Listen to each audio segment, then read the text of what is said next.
dibagi 1,6, kayaknya udah ada yang jawab nih ya, 1,6 kali 1,6.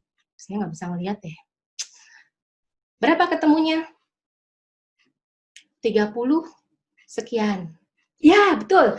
Dari apoteker Yusuf Dadan, Sauri. Dari mana nih? 30, sekian. Nah, kalau masuk kategori 30, berarti Nyonya NA ini masuk kelas apa nih? Ideal, overweight, atau OB? Ada yang bisa jawab? BMI di atas 30. Di atas 27 BMI sudah masuk kategori obesitas kelas 1. Ya, betul, obesitas kelas 1.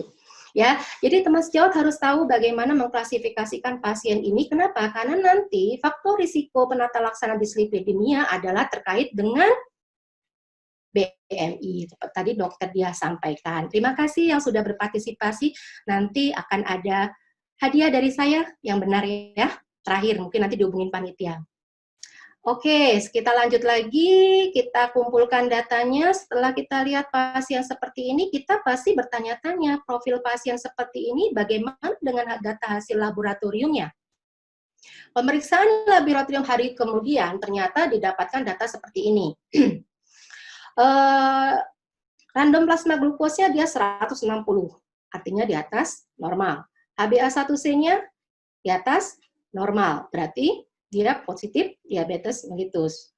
Nah, profil lipidnya pun ternyata total kolesterolnya, HDL, LDL, trigliserid, hampir semuanya di atas normal. Ya, tetapi urea dan elektrolitnya masih normal. Ya, kemudian TFT-nya atau tivoidnya masih normal. Ya, yang menjadi concern lagi yang saya kasih nilai biru nih, yang kasih warna biru.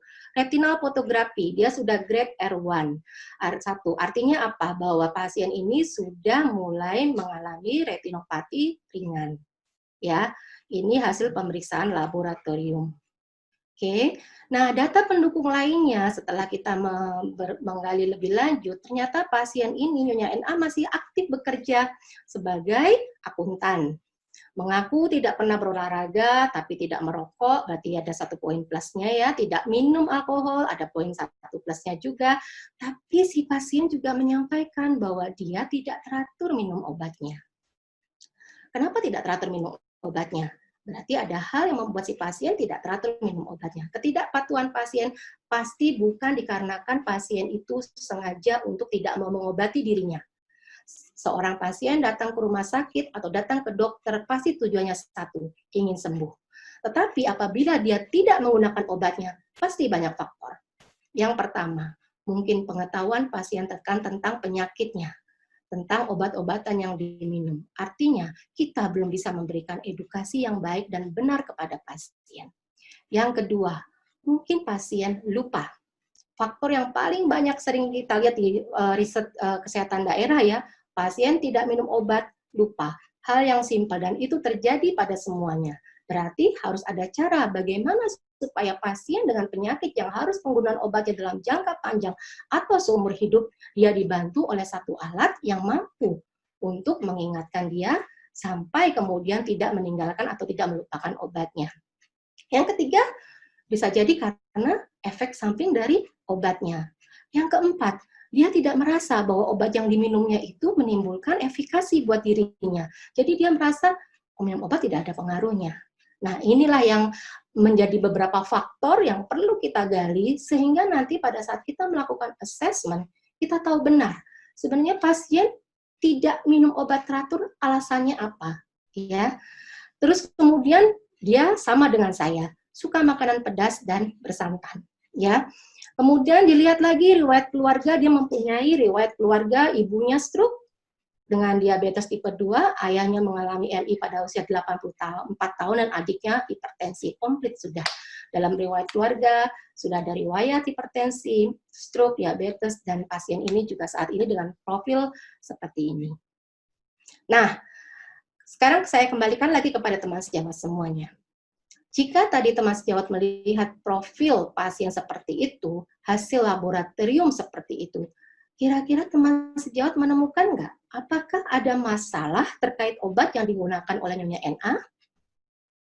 kok profil lipidnya masih tinggi, kok HbA1c-nya tinggi, kok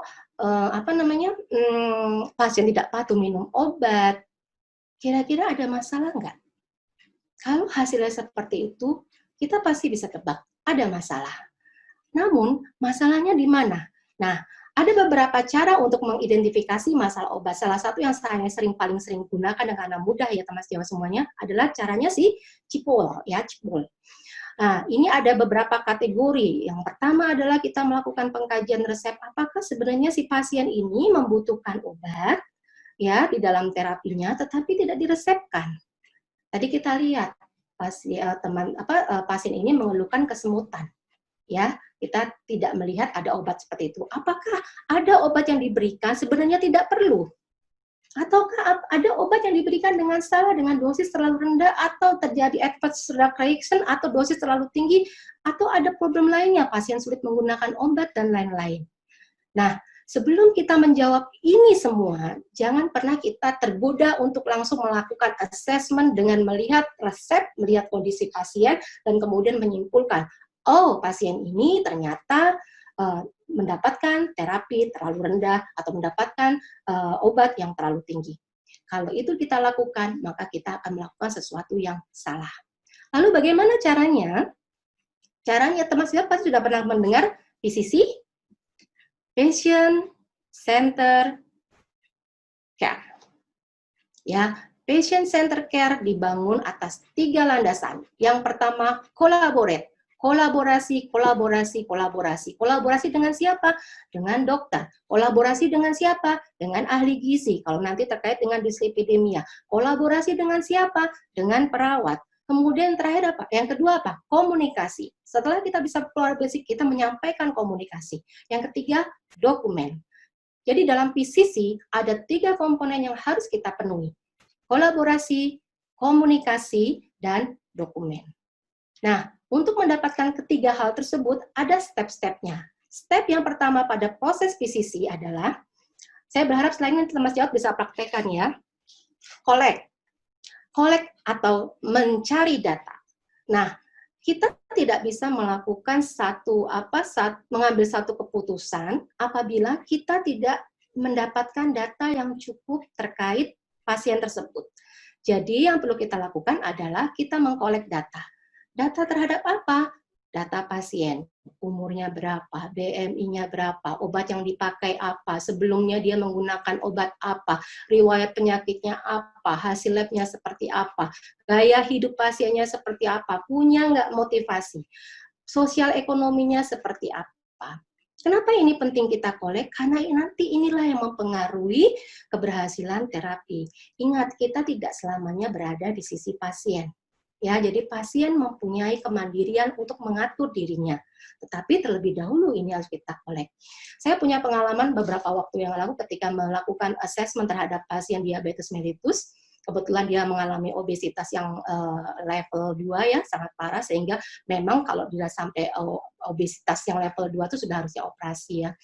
Nah, itu dilakukan beberapa kali edukasi, ternyata dia tidak mengikuti. Kenapa tidak mengikuti? Karena saya salah satu langkah.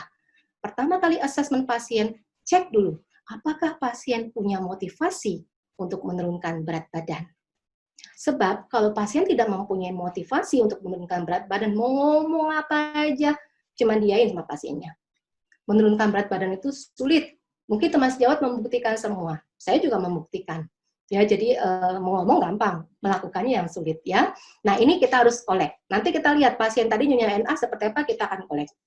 Kemudian yang assess, cek cara penggunaan. Kalau tadi Nyonya NA itu cara penggunaannya seperti apa? Mudah, tidak perlu menggunakan device khusus atau alat suntik, sehingga seharusnya tidak ada masalah dengan cara penggunaan. Ya, efektivitas obatnya. Kalau kita lihat tadi pasiennya, ternyata dia mempunyai obat-obatan yang dosisnya, kalau kita lihat assessment ya, dosisnya masuk ke dosis terapeutik. Bagaimana keamanannya? Bagaimana kepatuhan pasiennya? Tadi ada isu bahwa pasien tidak menggunakan obat dengan teratur. Pada saat kita mendapatkan isu bahwa pasien tidak menggunakan obat dengan cara teratur, berarti ada sesuatu di balik itu. Ketika digali lebih lanjut, ternyata pasien menyampaikan bahwa dia merasa tidak nyaman di perut ketika menggunakan obat dan rasa tidak nyaman di otot. Jadi efek